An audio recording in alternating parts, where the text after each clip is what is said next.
Al Kagome's got to make a choice this week. Make a choice. Make a choice. That's what she's got to do. Yep.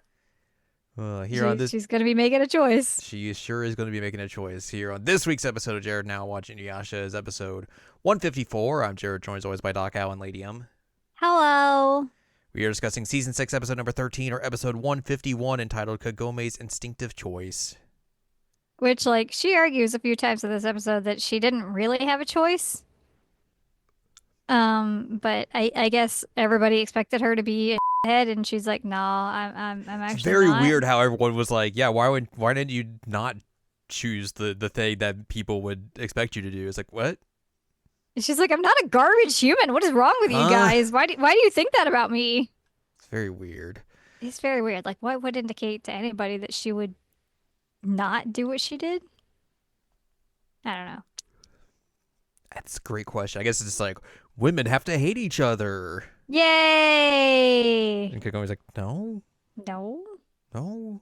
no.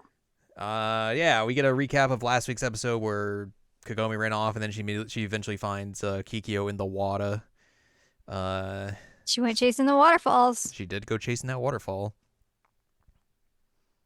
So yeah, she finds Kikyo, and they're like, we see a town where people are on edge, and there's like people gossiping about a room where people died, and the lady who gave birth lived, and her baby lived. Like, that's real weird. Also, those people died under really weird circumstances. It's very strange. I don't know what happened. And that guy What? with a mustache showed up. Oh, the guy was just like, I have an hair now. Look at my bad mustache. And my baby. And the lady's just like, is this Is this really my really my kid? baby? Also, is that like white-haired gal real? That's weird. Anyways, Anyways. Kohaku's also running around helping an old man. He's carrying him on his back because Yeah, the and he's man gonna threw his go, back out with and the old wood. man's gonna let him stay at his place. Mhm. That's basically all we get from them. And then we also see Sango, Moroku, and Shippo cleaning up the rest of the demons. Inuyasha shows up, and they're like, yeah, Kagome left to go follow some soul collectors and ran into a barrier, and we haven't seen her since. They're like, He's well, like, what? we should probably go follow her. And that's basically the last we see of them until the end of the episode. Because Yep. most of this episode is just Kagome touching Kikyo's booba. Yep, that's really what happens is her touching the booba and also like giving commentary on what happened with him in Yeah. the past. So Kikyo's aides are basically like, yeah, she's still messed up from getting attacked by Naraku and falling into like the river of miasma. The miasma spilling out of her. Also, it's like just eating away at her wound. So like, if nothing happens, she's just gonna die, like die for real, for real. Her soul is gonna like go away and everything. So she'll be gone. But also, like, you are like the only person here who could like actually help her because you got the same powers and everything. Even though they don't really tell her this. Right.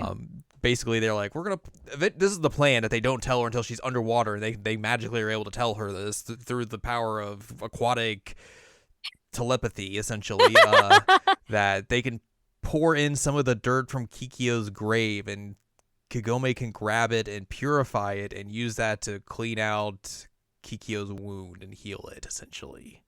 They initially were like, yeah, just go in there and touch her. And Kagome gets in there and touches, like, nothing's happening. This is weird. But yeah, eventually they do the stuff, and then she's able to start purifying. Then the miasma starts going, blah, blah, blah, blah, blah. And then Kagome basically gets these flashbacks of when Kikyo and Inuyasha quote unquote betrayed each other. The stuff we have seen time and time and time again. As a viewer, it's like the 30th time we've seen it. But I guess for Kagome, she hasn't seen this stuff, so it makes sense that she should be able to see it. She sees Inuyasha betray Kikyo, and the whole time she's like, yo, that's not Inuyasha, you idiot. That's Naraku. Why would you think that's Inuyasha? You are stupid. He would never say things like that. And then she watches Inuyasha get pinned to the tree. She's like, oh, this sucks. Well, I guess this is how this all happened. Anyways, that's bad. I love how she's basically just giving commentary on an episode like we do. Yeah, this is the Kagome's director's commentary. So yeah, she does all that, and I guess she relives all that and comes out of it like, huh, Well, that was something, I guess. Anyways, that was stinky. But through seeing that I do and think it's funny. She's like, "This is when she was frozen in time." It's like, yeah, yeah, that's what happens when you die. yeah, no wonder. Yeah, her whole like synopsis of all this is just like, oh, so that's why Kikyo is the way she is. She's like, she's not been able to get over this moment because it, did all this trauma to her, and it was such a big betrayal. So she's never been able to get over it, and that's why she's kind of stuck in the way she is and all that sort of stuff. So yeah, Kagome figures all that out and then is able to purify Kikyo, and the wounds heal up and everything. The miasma goes away, and then the water is clean, and it looks like just someone poured a bunch of orange juice in it because it's very orange, which I guess is because like it's dusk, so the sun's setting, and that's why. Yeah, But yeah, it does look like orange juice though. she purifies the wounds, and then she just passes out on Kikyo, and then I guess the aides dive in and get both of them out. Yes.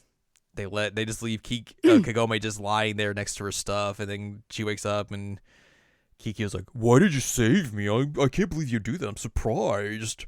It's like, shut up. Stop being moody and emo about this. You were so dumb. Is ridiculous. Kagome's like, I didn't really have a choice. Like, of course I would do it. Duh. Like, I'm not a bad person. What is wrong with you guys? This is the quote Kagome says to her. Okay. If there's a person right there who I can save, and I'm told she can only be saved by me, of course I choose to save her. Right. Which fits Kagome to not a T, yeah. Being like, I don't know, she's my love rival. I probably should just let her die. Yeah. And then Kiki's just like, well, I guess I just won't thank you then for making a choice. And Kagome's like, dude, what do you mean you won't thank me? What the heck? Kikyo's like, do you see anything else in the water? Kagome's like, huh? And then she's like, well, if you didn't see anything, all right, see you later. Bye. And then Kagome's like, well, Inuyasha's going to be here soon. Do you want to see him? She's like, nope, got to go into hiding. Got to restore my strength. I was like, yay, she's going to be gone for a while. Yay, woo.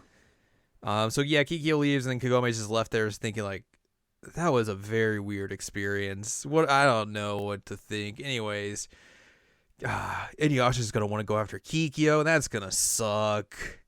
What a bummer. I don't like this. No. But yeah, everyone shows up eventually because Inuyasha hears the sound of a waterfall, and they chase after that, and they find Kagome, who's just sitting there. And Kagome sees everyone's like, hey, what's up? And then she's like, well, you gonna go after Kikyo? She was here. You gonna run after her, right? You want to see her? Blah, Why blah, you blah. sniffing, buddy? And Yasha's just like, huh? What? Huh? And then like Kagome, because like she tells Inuyasha like, hey, Kikyo's fine, and he's like, oh, okay. Like, how was she? And then Kagome gets real mad and just like goes off on Inuyasha, and Inuyasha's like, huh? And even like everyone else is like, what is happening here? Well, she's real mad. She says she hates his guts. And I was like, whoa, aye. They get split up for a bit, and then like everyone's just like, yo, you should probably like apologize to her. And Inuyasha's like, for what? What did I do?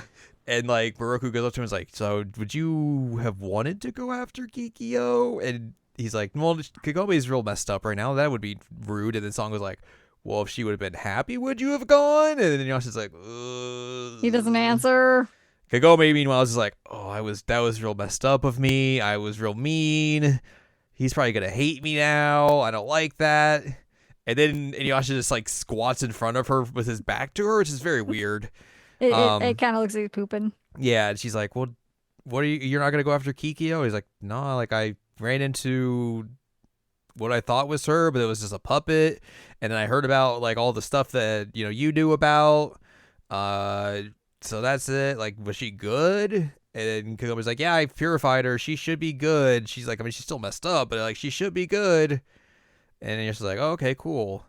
And then that's what I need to know. Yeah, Kagome's like, you should go after her again. He's like, no, why would I do that? Come on, that's dumb. But also, hey, don't say you hate me. That really hurt me. That hurt my feelings. And Kagome's like, oh, okay. I will apologize for that, which is funny because she's like, did I say that? Oh, I was just like blacked out rage there. Oops. It reminded me of a time where apparently I did the same thing at some point once. Really? It's a very weird, like, it's not like a bad story, like, it's a very innocuous story, but like I was sitting with some friends at a table, like we would, like, when we would go to vocational school, we would like all sit around a table and play cards before like we'd have to go to our classes and everything. And I was like sitting there, I had a drink in front of me, and I guess like something out of the table got bumped or something, and like my drink spilled right onto my crotch. Very cold. No. Apparently I just yelled out, "Hey, what the F word?" So I don't have to bleep this out. I have no recollection of this, but apparently I did that and everything got real quiet. Everyone just like looked over, and like the head of the vocational school came over, was like, "Hey, what's going on over here?" I was like, my pants are cold and I spilled my drink on them. So that I had to get my pants dried and wear replacement pants for the rest of the day. But I didn't get in trouble for it. I was early. It's like, did I say that? I really don't remember saying that. I wasn't mad or anything. I was just more like shock. Ah! Yeah, so that's my recollection of that. But yeah, kind of similar. You didn't tell anybody you ate their guts, though, at least. No, I just yelled out a profanity. I just didn't remember it. Well, they both involve people getting wet. It's true. But So yeah. that's what I'm getting from it. So yeah, Kagome apologizes, and Inuyasha tells her he's her, and Shippo's like, "Oh, he's sensitive." And it's like, He's bro, come sensitive. on. And then the episode ends with Kikyo being like, "I can't believe Kagome would do this she had no uncertainty of saving me. That's wild. I could still feel her touch on my booba." Not my booba. It was warm. It's very, very weird episode. But It is a very weird episode. I guess Kikyo is going to be out of the picture for a bit if the way she's talking holds true, which would be nice. Maybe we won't see her until we get to the final act. That would be nice. It would be nice. I don't remember, honestly. Okay. But yeah, that's how we end this episode. Next It's time. just weird how everybody expected Kagome to be an It's very Sorry, weird. you're gonna have to bleep that. No, it's fair. Like I completely, it's the same way. Like I do not understand why everyone's like, you're love rivals. You gotta hate each other. It's like, Kagome's just like, nah, dog. I don't want to do that. That's stupid. Like, yeah, we're love rivals, but also like, I don't want her to die. I'm not gonna That's let her messed die up. in front of me. I'm not gonna be like involuntary manslaughter her. It's real messed up. Real messed up. But yes, anyways, next time we will be discussing episode 152 entitled Protect and Plunder. Princess Abe's mad and she's gonna wants to fight Naraku. Kohaku, they're gonna go to that place we saw in this episode with the weird baby and everything is there. Kohaku's also there. He's gonna help protect it because of Naraku's orders. Stuff's gonna happen. Fights are gonna happen. That's what we're gonna talk about next time. But for now, if you'd like more from us, head on over to seasonalanimecheckup.com or sac.cool where you can find past episodes of this podcast and other podcasts like Seasonal Anime Checkup OVA. You can also find columns and reviews on the site as well. If you'd like more from Anladium, go to anladium.com. She's got columns and reviews. You can follow us on Twitter and TikTok at Anime Checkup. Follow us on Blue Sky at seasonalanimecheckup.com. You can buy our books, One Shiny Moment, A Critical Analysis of Love, Life, Sunshine, Hot Tubs, and Pac-Man on Amazon.com. And you can support us on Patreon, patreon.com/SACOVA. So join us next time, as a lot of people are going to be in the same place.